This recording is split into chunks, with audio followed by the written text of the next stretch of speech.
En 1958, un jeu vidéo, ça ressemblait à ça. C'était déjà multijoueur, mais en termes d'immersion, ça n'était pas vraiment bluffant. Alors qu'aujourd'hui, l'industrie du jeu vidéo, aidée par les progrès de la science et de la technologie, a fait un bond de géant. Science et jeux vidéo, c'était le thème d'un colloque organisé à l'École Polytechnique avec Ubisoft, le grand studio français de jeux vidéo. Mais pourquoi les jeux vidéo ont-ils besoin de science ? Un des buts, c'est de fabriquer des mondes les plus immersifs possibles. C'est-à-dire que le joueur croit de plus en plus au monde dans lequel il est immergé pour que ses sensations soient les plus fortes possibles.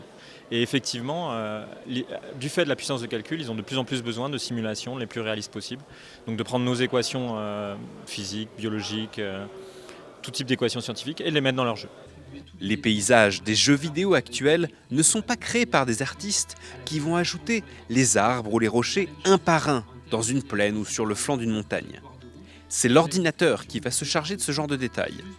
Et c'est la science qui va donner à l'ordinateur les équations, les algorithmes et permettre par exemple que les arbres aient chacun une forme différente mais naturelle, que leurs feuilles réagissent correctement lorsqu'il y a du vent ou que les reflets de l'eau sur un lac soient convaincants.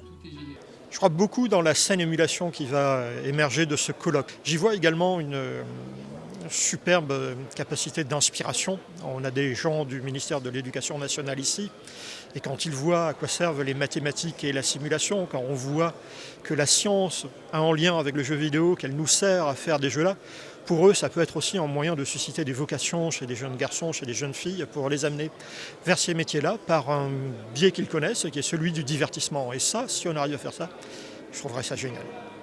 Les jeux vidéo ont besoin de science pour évoluer, s'améliorer. Et en retour, les jeux vidéo offrent aux scientifiques des débouchés professionnels ainsi que des plateformes ludiques pour parler de la science et la mettre en scène.